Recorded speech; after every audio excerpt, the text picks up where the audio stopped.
Like I said when we started, when I began this episode of the Amanda Show, I said that Donald Trump came into office to break things. In fact, Americans voted him to break things, and things he has been breaking. Some things in the good way, I think. For example, the stopping of funding, America's funding for countries around the world. I think that's a good thing. And some things in the bad way. And it's the bad way I want to talk about now. So Trump made a statement that they are going to relocate the population of Gaza. They are going to remove them from their land and move them as if they are not people, as if they don't have a heritage. Anyway, he said they'll move them to Egypt and Jordan and some other countries in the region. And of course, and rightly so, this has sparked protests across Africa, including in Egypt. Now everyone is saying, oh, Trump. This is not a Trump idea.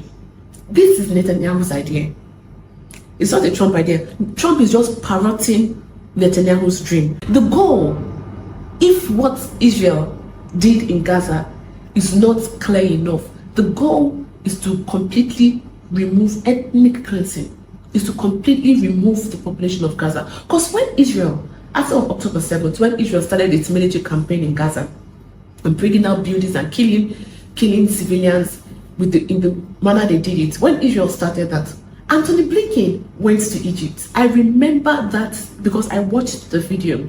Antony Blinken went to Egypt. And when he went to Egypt, he told the Egyptians, one of the things he suggested to them was that they take the population of Gaza in. In fact, there was a time that they said, and he was doing this, coordinating this with other Arab countries. There was even a time I read a report that they were going to move the population of Gaza to the Sinai Desert.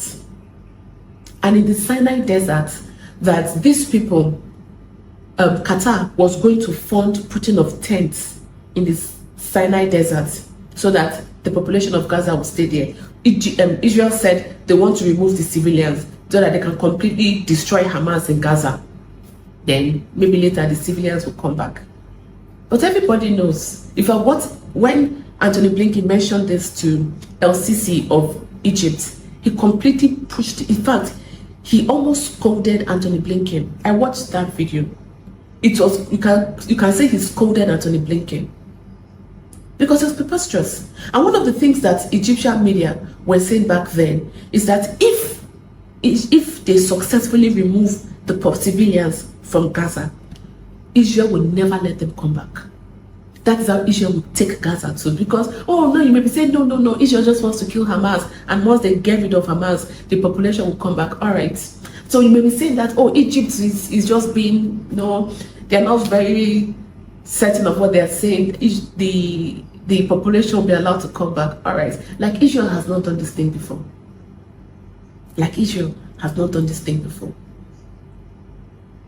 And let's not. So that's, having said that, I also saw, there was one time I saw, I think was it Netanyahu himself, I'm not sure, but there was a video I saw about, oh, this could be Gaza. It was saying what Gaza could have been if not because of Hamas. And sometimes remember that when they say Hamas, they're not talking about that organization Hamas. If you listen to them, when they say Hamas, they mean everybody. All the Palestinians, they mean everybody's Hamas, right? So in that video, they were saying Gaza could have been a waterfront real estate property. Gaza could have been this. Gaza could have been that. Gaza could have been peaceful. Blah blah blah blah blah. And that's when I understood what was going on, right? They were this looks to me. I could be wrong. I could be very wrong, but this looks to me like a land grab. This looks to me like a land grab. And that's why Israel used such a heavy hand to do this military campaign, because they wanted to frighten the people to run. And when you run away, they will come in and create the real estate paradise. But I wonder the kind of people who would even if, let's say, Israel successfully kicks the Palestinians out, and they build their real estate paradise in Gaza, the people who will buy properties in that area, where's your conscience? But that's by the way. So Donald Trump just said the same thing that Antony Blinken asked for back in 2023, Donald Trump just made the same statement. And as expected, the Egyptians have given the same answer, that there will be no relocation of the people of Gaza. That's their country. That is where they are from. That is their ethnic land. That is their historical land, their ancestral land. How can you say, because you're more powerful, because you're strong, because you're richer, you can just carry these people away and throw them away? Just carry them and throw them, as if they are not human beings. As if they are things, they are objects. You just move like a table, you move from one place to another. So if let's say Antony Blinken had gotten to move millions of people from Gaza to the Sinai Desert, and Qatar creates tents, you put tents for them. As you know, the disrespect. The disrespect. And I thought that so craziness ended with the Biden administration. Clearly not. This is why I said it is not a Trump idea or a Blinken idea or a Joe Biden idea. This is a Netanyahu idea. This is a Netanyahu position. So it didn't matter if it was the Democrats under Biden or the Republicans under Trump. It's the same thing Netanyahu is looking for. But anyhow you try to massage it and romance it, this is called ethnic cleansing. That's what it is.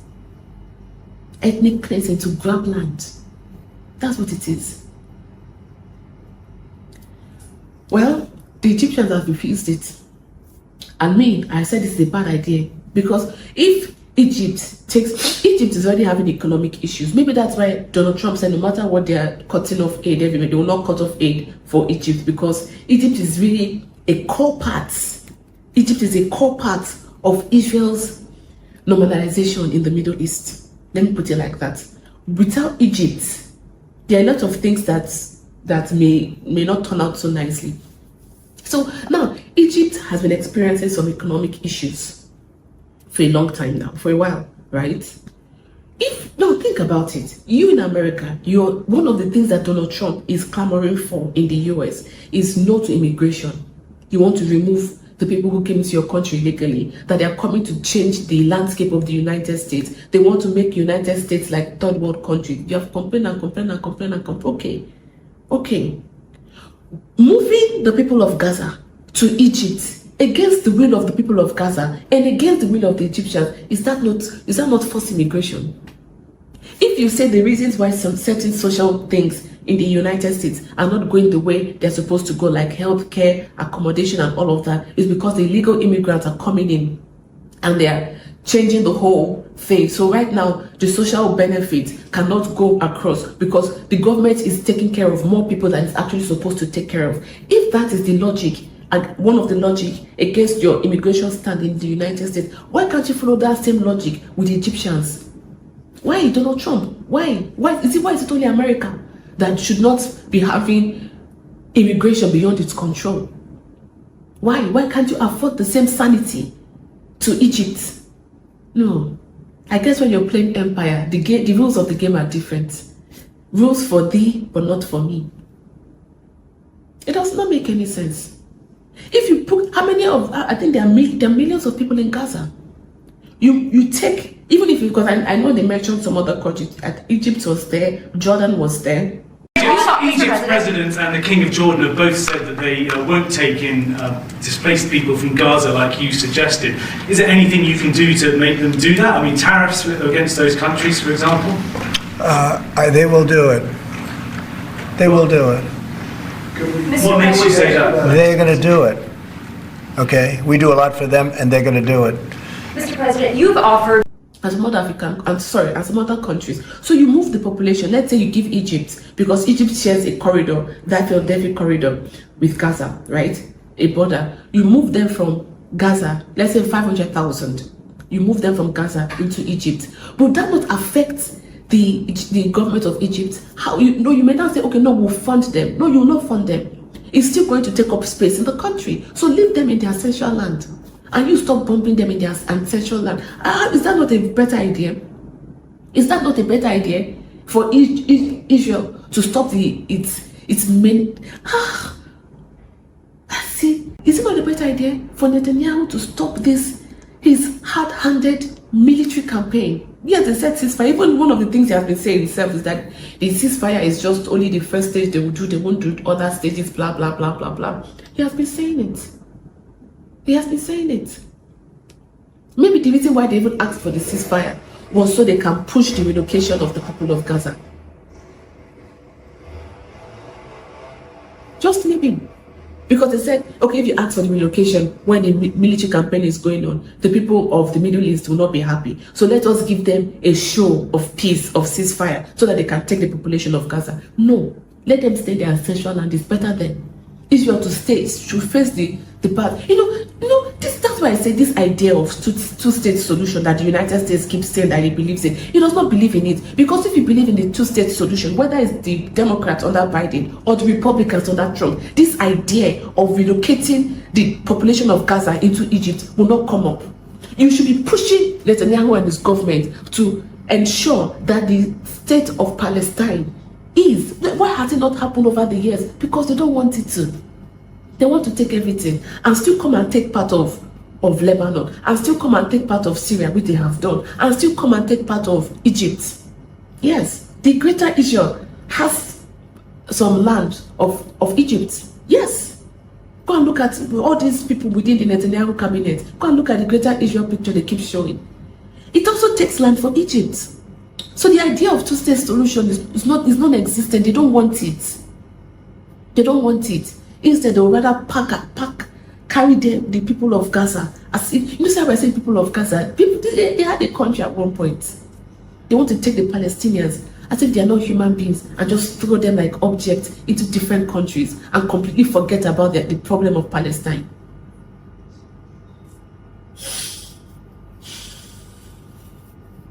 See, I've said this several times, right? And I'm going to round off with this. I've said this several times for we in Africa to realize that what has made me really aware of this is this situation between Israel and the Palestinians. See that whole talk of human rights and all those things that the West keep using to disturb countries across the world. That whole talk of human rights, they don't mean it. Because there is no greater disrespect for human rights than what we have been seeing in Gaza for the past 2 years now. None.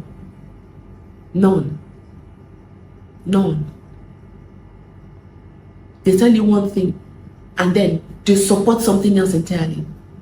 So if we in Africa are going to learn anything from this, is that there nothing determines your existence. We in Africa, nothing determines our existence and our sovereignty quite like strength, because this world is might is right. Might is right. It's painful, but that's the truth.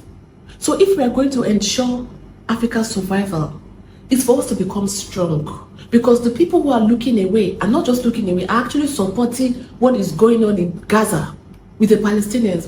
Don't think that when it comes to you, they'll give you a different treatment. No,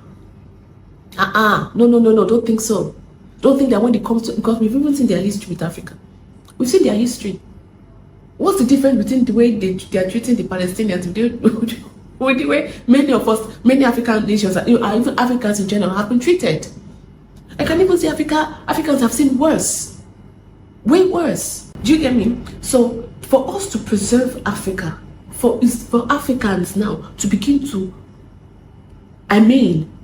to focus on making ourselves strong, militarily important, economically important, politically important. That's why in the previous segment I said we need more sophisticated diplomats in Africa. We need sophisticated diplomats in Africa. So when we can build these three things across the continent, different African nations are strong in this area. And in that way we can protect ourselves. The reason why NATO never marched into Russia is because they know that when they march into Russia, they'll be in for it. Russia is strong. That's why they're trying to use Ukraine and say, okay, what can we get something here? It's the same thing they look at China and Taiwan and Philippines and Japan. It's what they're trying to do. Because they know they cannot take the Chinese head on. They want to try to weaken China. The way it failed with weakening Russia with Ukraine is the way it's still going to fail with weakening China. But what I'm telling you is that they will not They did not easily just march in compared to what they did in Libya. They just marched into Libya because Libya was weak. It had the money under Gaddafi, quite right, but didn't have military might. So to preserve the existence of Africa, of the African people, is for we to get serious about building Africa strong. Economically, military, politically. So let me know what you think about Donald Trump suggesting that they just to get rid of the Palestinian problem, just throw them into Egypt and several other countries in the region. Let me know what you think about. I think it's a disastrous idea, but let me know what you think about it in the comment section below.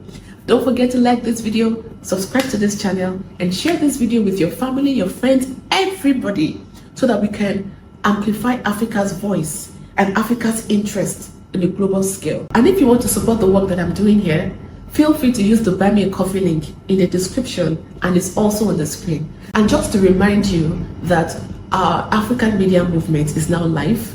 Ukweli is live. So if you want to join me as we enlighten Africans on its geopolitical and economic interest in the multipolar world, use the link in the description and also on the screen. Thank you so much for joining me this episode of The Amanda Show. I'll see you in the next video. Bye-bye.